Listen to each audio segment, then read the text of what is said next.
What if Adam was not the first human, but the first one placed into a world that had already failed? At first, the story feels simple. A beginning, a garden, a man formed from dust. But then something doesn't quite fit. There is a line, buried in the text, easy to read past. A moment where Cain, Adam's son, looks out into the world and says, "Whoever finds me will kill me." Find him? Who is out there to find him? Because at that point in the story, there should be no one else. No cities, no strangers, no hidden population beyond Eden. And yet Cain is afraid. He leaves. He takes a wife. He builds a city. The story assumes something it never explains, unless we're missing something. Now, most people never question this. The narrative feels complete, clean, closed, but in some ancient traditions preserved most fully in the Ethiopian Bible, the story was never that simple. Not because it adds something new, but because it may have kept something older. Texts like the Book of Enoch and Jubilees don't just retell the story, they expand its edges. They hint at a world filled with knowledge, with beings, with events that don't begin in Genesis, but seem to exist just before it. And suddenly, the beginning doesn't feel like a beginning anymore. It feels like a restart. So the question shifts. Not just who was Adam, but what came before him.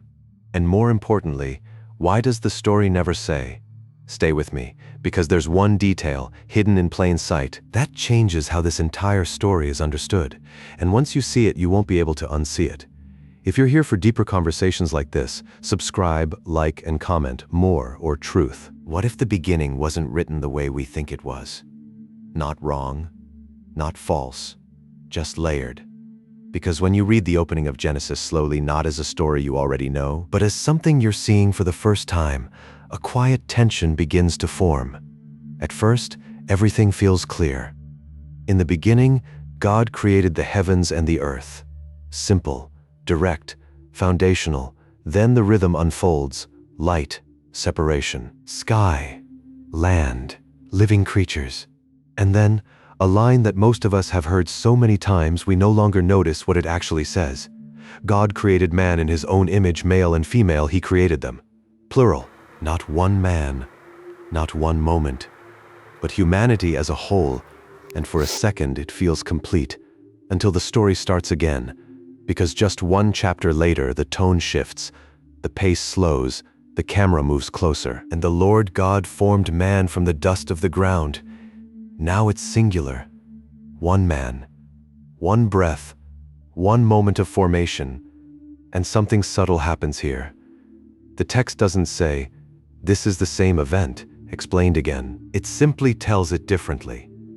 Two scenes, two perspectives, two ways of describing the beginning. And for many readers, that's not a problem. Some see it as poetic repetition. Others see it as zooming in on the same moment. But some traditions read it another way. Not as repetition, but as distinction. A broader creation and then a specific calling. Humanity and then Adam. And suddenly, a quiet question begins to form. Was Adam simply the first man, or something else entirely? Because in the first account, humanity is already present, male and female, created together, placed into a world that is already structured. But in the second account, Adam is alone, formed differently, placed into a garden set apart. Almost like the world already exists, but this moment is different, intentional, focused, assigned. Some scholars have noticed this shift in tone. John H. Walton suggests that Genesis may not only be describing material origins, but also roles, functions, purpose. Not just what was made, but what it was made for. And if that's true, then Adam's story might not be about being first, but about being chosen. Chosen to represent, chosen to carry something, chosen to step into a role that humanity in general did not yet hold. And that changes the feeling of the text, because now, Adam is not just a starting point. He's a beginning of something specific, a relationship, a responsibility, a kind of awareness. And suddenly the story feels less like a timeline and more like a transition from existence to meaning. But there's still something that doesn't fully settle. Because if humanity, in some sense, already exists in Genesis 1 and Adam appears in Genesis 2 as a distinct figure, then where exactly do these two realities meet? Are they the same moment seen from two angles? Or are they two layers that we've been reading as one? And if they are two layers, then Adam may not be standing at the absolute beginning, he may be standing at a threshold. And the question quietly shifts again. Not just was Adam the first man, but what kind of world was already there when he arrived? What if Cain wasn't afraid of being alone, but afraid of being found? It's a strange moment. Right after the first act of violence, right after the ground receives Abel's blood, the story tightens. The world feels smaller, quieter, and then Cain speaks. Whoever finds me will kill me. Not might, not could, will. And for a second, you almost miss it, because the story moves on quickly. God marks Cain, protects him, sends him away. But that line stays. Who is he talking about? Because up to this point, the story feels contained. Adam, Eve, Cain, Abel. A single family, a single beginning. There should be no one else. And yet Cain is not afraid of isolation. He's afraid of encounter, which suggests something subtle. The world somehow feels populated. Now, many readers have noticed this. Some explain it simply. Time has passed. More children were born. The family expanded.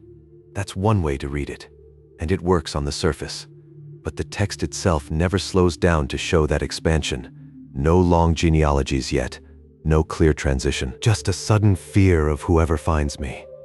And then, something even more curious happens. Cain leaves, and the text says, he knew his wife, and she conceived. His wife. No introduction, no explanation, no moment where she enters the story. She is simply there. And then, almost immediately, he built a city. A city. Not a tent, not a shelter. A city, which raises another quiet tension. Cities are not built for one family. They assume structure, people, movement, life. And again, the story doesn't pause to explain it. It just assumes it, as if the world Cain steps into is already more complex than we expected. Now, some traditions hold to the simplest reading, that humanity grew quickly, that these details are compressed, that the story moves faster than we imagine, and that may be true. But some readings sit with the silence differently. They don't rush to fill the gap. They notice it, because the text never says, these are all the people that exist. It never closes that door. It simply tells the story of one line and leaves the rest unspoken. And that opens a different kind of question, not one of contradiction, but of perspective.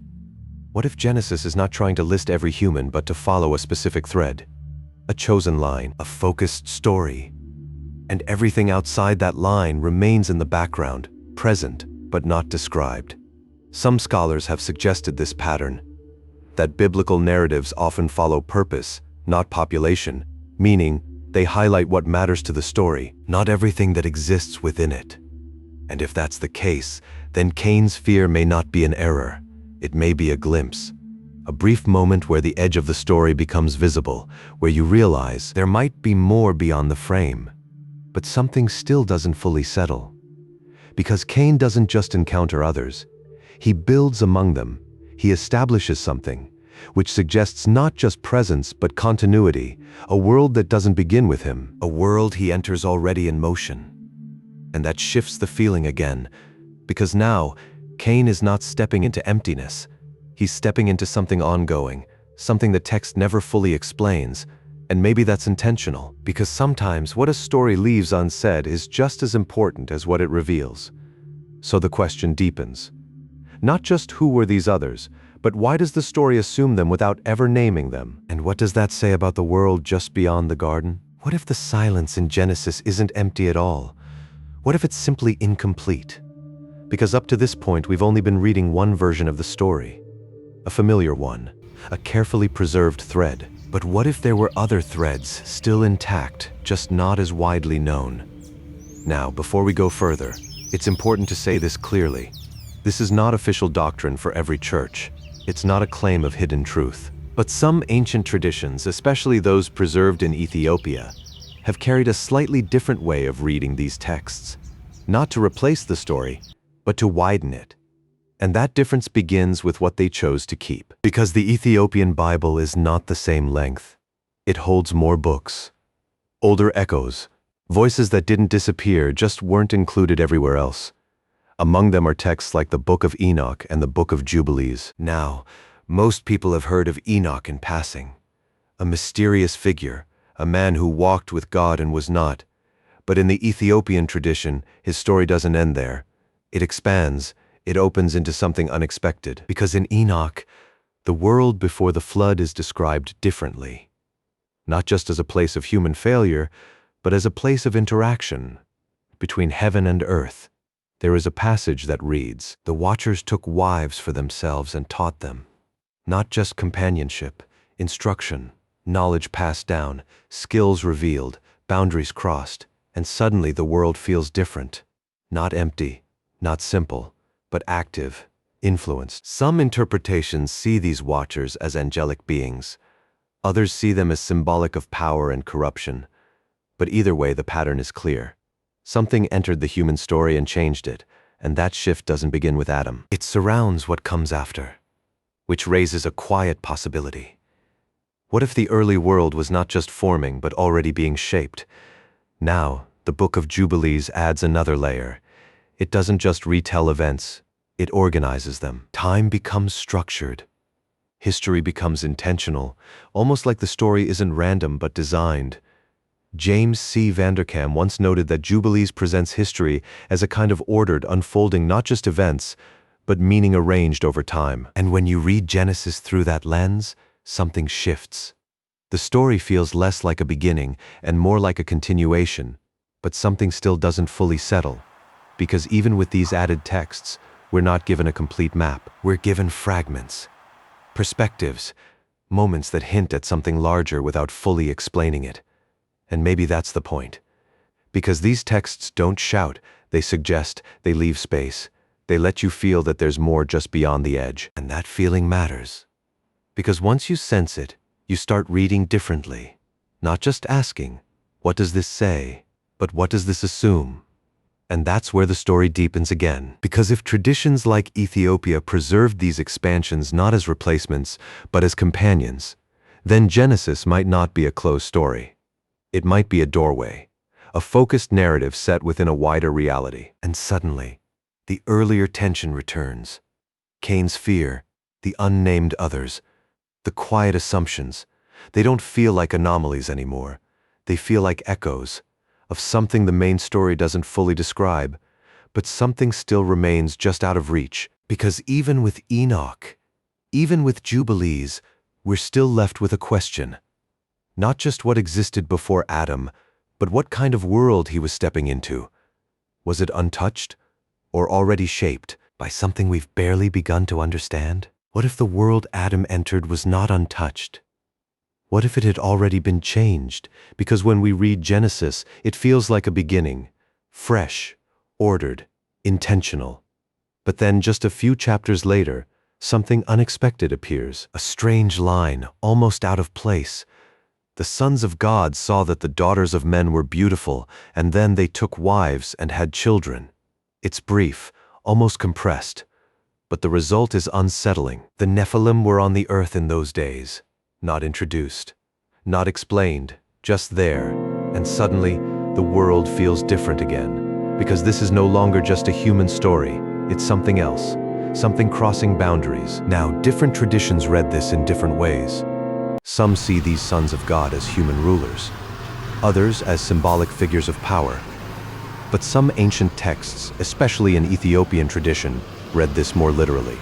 They describe beings descending, watchers, not just observing, but participating, teaching, shaping, changing things. The Book of Enoch describes it this way: they taught them charms and enchantments, and the cutting of roots, and made them acquainted with plants.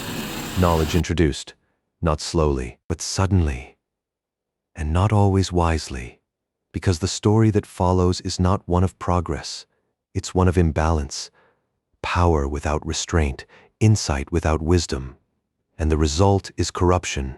Now, the word corruption can feel distant, abstract, but the text gives it weight. Every intention of the thoughts of his heart was only evil continually.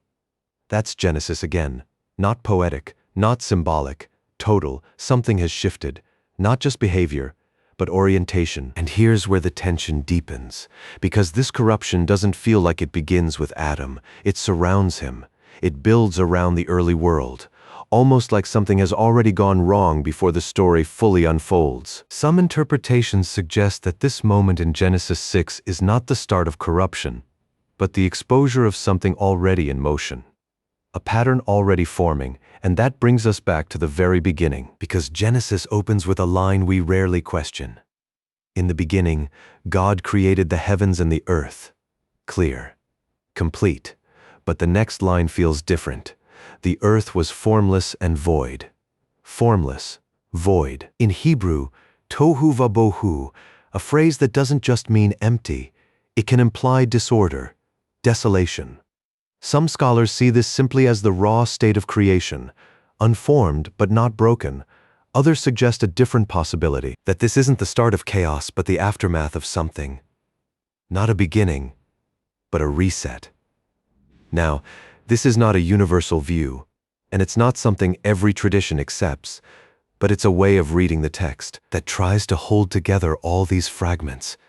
The Watchers, the Nephilim, the sudden corruption, the unexplained presence of others, all pointing to a world that feels more complex than a single beginning, but something still doesn't fully resolve. Because even if the world was influenced, even if something crossed into it, we're still left with a deeper question.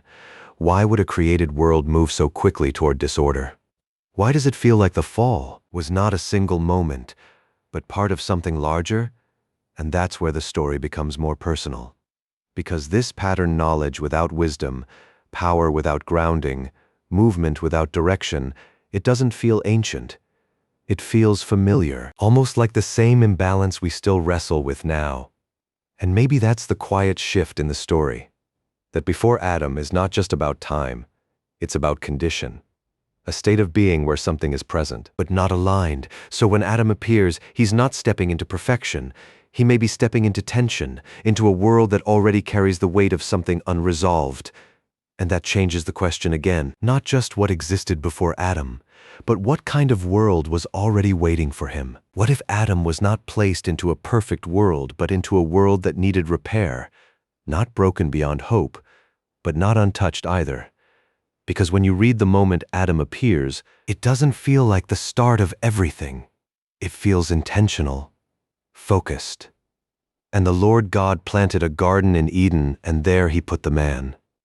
Not everywhere, not across the whole earth, in a specific place, set apart, almost like a center. Now that detail is easy to overlook. But some scholars have paused there, because the language used to work and keep is unusual. It doesn't just mean farming, it can also mean to serve and to guard. G.K. Beale has suggested that Eden carries the pattern of a temple, a meeting place, where heaven and earth overlap. And if that's true, then Adam's role begins to shift. He's not just a man in a garden, he's something more. A keeper of space, a bearer of presence, a kind of bridge. And suddenly the story deepens again, because now Adam is not simply first. He's assigned, entrusted, placed with purpose. But something still doesn't quite settle. Because if Adam is placed into a specific space, what about the rest of the world? The text doesn't describe it in detail. It doesn't say it's empty. It doesn't say it's full. It simply doesn't focus on it. Which leaves a quiet possibility that Adam's story is not about the entire earth, but about a center within it, a point of restoration. Now, some traditions hold this gently. They suggest that Adam represents a beginning not of biology, but of responsibility, the first to carry awareness, the first to hold alignment. Not the first human, but the first entrusted one. And that reframes everything. Because now, the story is no longer just about origin. It's about calling. But then, another question rises. If Adam is placed into a world with purpose, why does it fall so quickly? Why does tension appear almost immediately? The serpent, the choice, the fracture. It feels fast, almost too fast, unless the tension was already there, unless Adam didn't create the tension but stepped into it. Now, this is not a claim. It's a way of reading, a possibility. But it holds something together. The earlier corruption, the Watchers, the strange weight in Genesis, all pointing to a world that is not neutral, but already leaning, and Adam stands at the center of it. Not as the cause, but as the response. And this is where the story becomes more than history. Because if Adam represents that moment where awareness meets responsibility, then the question shifts again. Not just what happened to him, but what happens to us. Because there is a moment in every life where things become clear, where you see what's right and what isn't, where you feel the weight of choice, and that moment feels familiar, almost like stepping into something that was already in motion. And maybe that's the deeper layer here, that Adam is not just a person in the past, he's a pattern, a moment, a threshold, where something begins not for the first time but in a new way, and that leads us somewhere unexpected. Because if Adam is not the first human but the first to carry something, then the question changes again. Not where did humanity begin, but when does awareness begin? And why does it always feel like it comes after something has already gone wrong? Now, imagine that world for a moment, not empty. Not chaotic in the obvious sense, but filled with movement, knowledge, influence, tension beneath the surface. A world that has already learned something but not how to hold it. A world where boundaries have been crossed, where power has appeared before wisdom could guide it. And into that world Adam is placed, not randomly, but deliberately, to tend, to guard, to align. And that changes the emotional tone again, because now Adam's story is not peaceful, it's fragile, it carries weight. It begins with purpose, but sits on the edge of something unstable. And that's why the fall feels so immediate. Not because everything was perfect and suddenly broke, but because something unresolved was already present, and Adam stepped into it. Now, here's where it becomes personal again. Because this pattern being placed into something unfinished, being asked to carry something you didn't create, that doesn't feel ancient, it feels familiar, like stepping into a life that already has momentum. Already has tension, already has weight, and you're asked to respond to it, to shape it, to carry it differently. And that's the quiet shift, that Adam may not represent the first human life, but the first aware one. The moment where existence becomes responsibility, where being becomes choosing. And maybe that moment is not unique to him. Maybe it's something every person eventually reaches. A point where you realize you are not starting from zero. You are stepping into something already in motion. And the question is no longer where did it all begin, but what will you do with what you've been placed into? And that leaves us with one more question. If Adam was placed into a world that already carried tension, then what exactly had already happened before him? What if the story feels simple because it was meant to be? Not false, not incomplete in a careless way, but shaped. Because when you step back and look at how Genesis is written, something becomes clear. It moves quickly. It doesn't linger on details. It doesn't explain every possibility. It follows a line and stays with it. Creation, garden, Adam, Cain, one thread, and everything else fades into the background. Now, that might feel natural. After all, every story has focus. Every narrative chooses what to show. But something about Genesis feels more intentional than that. Because it doesn't just simplify, it compresses. Moments that feel like they should be expanded are passed over in a sentence. Questions that feel like they should be answered are left open. And that creates a strange effect. The story feels complete but not fully explained, which raises a quiet possibility. What if the text is not trying to tell everything? What if it's trying to guide attention? Now, some scholars have noticed this pattern. Bart D. Ehrman often points out that ancient texts were shaped through transmission, copied, preserved, and sometimes refined over time, not randomly, but with purpose. To clarify, to unify, to make the story hold together. And that doesn't necessarily mean something was removed because it was false. Sometimes it's because it was complex, or difficult to carry, or not central to the message being preserved, because imagine trying to hold every layer at once, every possibility, every interpretation, every unexplained detail. The story would become overwhelming. So instead, it becomes focused, a beginning, a garden, a fall, clean, understandable. But something still doesn't quite settle, because even in its simplicity the text leaves traces. Cain's fear, the unnamed others, the sudden corruption. These are not erased, they're still there, just not expanded. And that's where the tension lives, not in what the story says, but in what it quietly assumes. Some traditions are comfortable leaving it there, letting the mystery remain. Others lean into those edges, exploring texts like Enoch or Jubilees, not to replace Genesis but to sit alongside it, to ask what if this was once read differently. And again, this isn't a claim, it's a lens, a way of holding the story without forcing it into a single shape. Because sometimes, simplification is not loss, it's focus. But focus always comes with a cost. It highlights one path and leaves others in shadow. And over time, those shadows can feel like absence, like they were never there. But what if they were always there, just not illuminated? Now, here's where the story shifts again, because this isn't just about ancient texts. It's about how we understand anything. We simplify to survive, we reduce to understand. We tell ourselves clear beginnings, clean narratives, because complexity is hard to hold. But reality is rarely that simple, and maybe that's the deeper pattern. That the story of Genesis feels complete not because it contains everything, but because it contains what we can carry.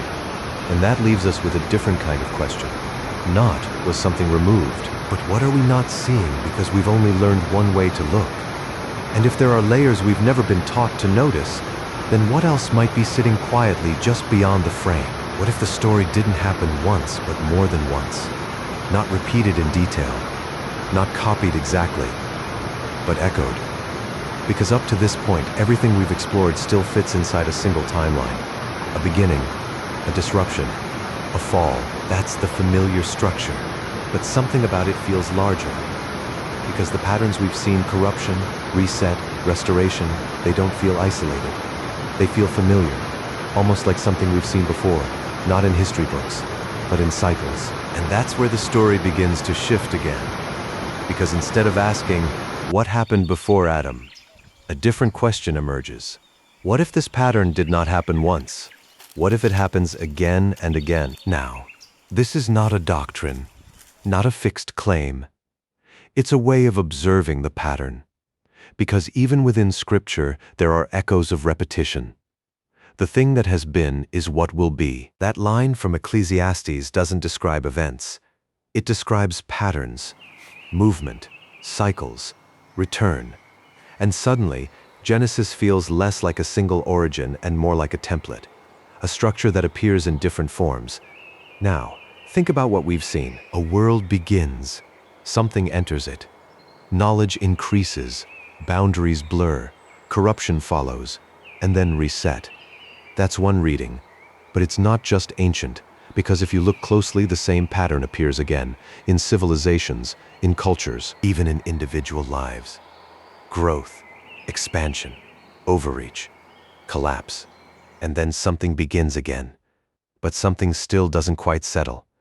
Because if this pattern is real, then Genesis may not just describe the first time, it may describe the pattern itself, which changes how we see Adam. Not just as the first man, but as a moment, a point where awareness emerges inside an already moving world. And that's where the twist deepens. Because now, Adam is not standing at the start, he's standing at a threshold, between what was and what could be restored. And if that's true, then the question is no longer historical. It becomes personal. Because that threshold, that moment of awareness, it doesn't belong only to him. It shows up in us. There's a point in life where things become clear, where you see patterns you didn't see before, where you realize you are not starting fresh. You're stepping into something already in motion, and you have to respond to it. That moment feels strangely familiar, almost like you've been there before, not in memory, but in structure. And maybe that's the deeper layer here, that before Adam is not just about time, it's about pattern. A pattern that continues, quietly, consistently, across generations, across lives. Now, if you've stayed with me this far, it means you're already seeing something different. So stay with me just a little longer. Because what comes next is not just about the past. It reframes everything we've been building toward. And once you see it, you won't be able to look at the story the same way again. But here's the question that remains. If this pattern repeats, then what exactly are we standing in the middle of right now? What if the story was never trying to tell you when everything began? What if it was trying to show you when something changes? Because by now, the pattern feels clear. A world forms. Something enters it. Balance shifts. Awareness emerges. And then everything hinges on a choice. That's the familiar reading. Adam in a garden. A command. A decision. A beginning and a fall. But what if that moment is not only about him? What if it's about a kind of moment that keeps appearing? Now, to be clear, this isn't about reincarnation, not in a religious sense. It's not saying lives repeat, but some interpretations suggest that patterns do, that humanity moves through cycles. Moments where knowledge expands faster than wisdom can hold it. Moments where boundaries blur and something shifts inside us. And if that's true, then Genesis may not just describe the first time, it may describe the pattern itself. And that's where the story becomes closer. Because suddenly, Adam is no longer distant. He's not just a figure in the past. He's a moment, a point where awareness rises inside an already complicated world. And that moment feels familiar. Because there comes a time when you begin to see clearly. Not everything, but enough. Enough to recognize tension, enough to feel responsibility, enough to know that something is not aligned. And that moment doesn't feel like a beginning. It feels like waking up in the middle of something. Something already in motion, something you didn't start but now have to respond to. And that's the shift, that Adam may not represent the first human life, but the first aware one, the moment where existence becomes responsibility. And once you see that the story reads differently, because the garden is no longer just a place, it becomes a space of decision. A boundary between alignment and everything that pulls away from it. And the fall is no longer just an event.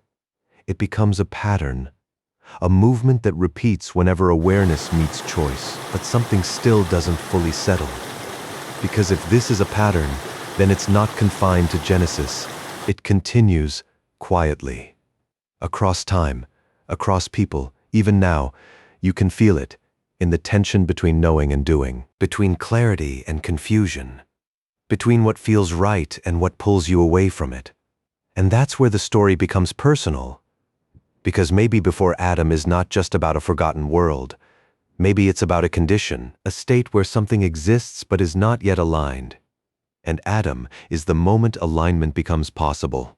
Not guaranteed, but possible. Now, this is not the only way to read it. It's not a final answer. It's a lens, a way of holding the story without forcing it into a single shape.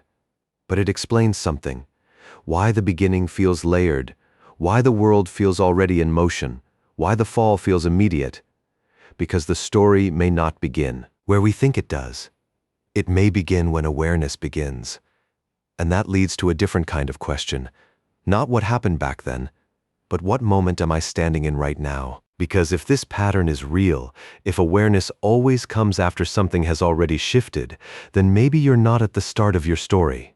You're in the middle of it. And the question is no longer what came before you, but what you will do with what is already here. And that leaves one final tension. If the story is still unfolding, then how much of it are we still not seeing? What if Genesis was never meant to be the beginning? Not the absolute start. Not the first moment of everything, but the first moment we were meant to understand. Because when you look back now slowly, something becomes clearer. The story doesn't try to explain everything. It doesn't map every detail. It chooses a line, a path, a focus, and it stays there. Adam, the garden, the choice, a beginning that feels complete.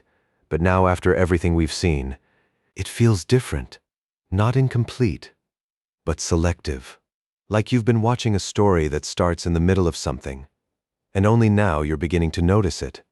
Now, to be clear, this isn't about hidden secrets. It's not about something being deliberately concealed. Some traditions simply preserve different emphases, different ways of reading the same ancient texts. And what we've explored here is just one of those lenses, not the only one, but one that allows the story to feel a little wider, a little deeper, and maybe a little more honest about the questions it leaves behind. Because the truth is, ancient texts were never meant to answer everything. They were meant to guide, to point, to open something rather than close it. And that changes how we hold the story. Because now, instead of asking, "Is this the whole picture?" we begin to ask, "What kind of picture is this? A beginning or a doorway?" But something still lingers. Because even if Genesis is a beginning, a true one, it may not be the first layer. It may be the layer we can see, the layer we can carry, and everything before it, everything around it remains just outside the frame, not gone, just not fully described. And that's where the story becomes quiet again, not resolved, but open. Because maybe the point was never to give us every answer. Maybe it was to lead us to better questions. And if that's true, then the most important part of this story was never just Adam. It was the moment he represents, the moment awareness begins, the moment responsibility becomes real, the moment you realize you are not at the start, you are in the middle. And that realization changes everything. Because now, the question is no longer, who lived before Adam? It becomes, what part of the story am I standing inside right now? And maybe that question matters more. Now, if this perspective shifted something for you, even just slightly, stay with the channel. Because there are more layers like this, more patterns hidden in plain sight. Subscribe if you want to explore them slowly. Like the video, if it made you think. And in the comments, just write one word, more or aware. Because sometimes a single word is enough to mark the moment you started seeing differently.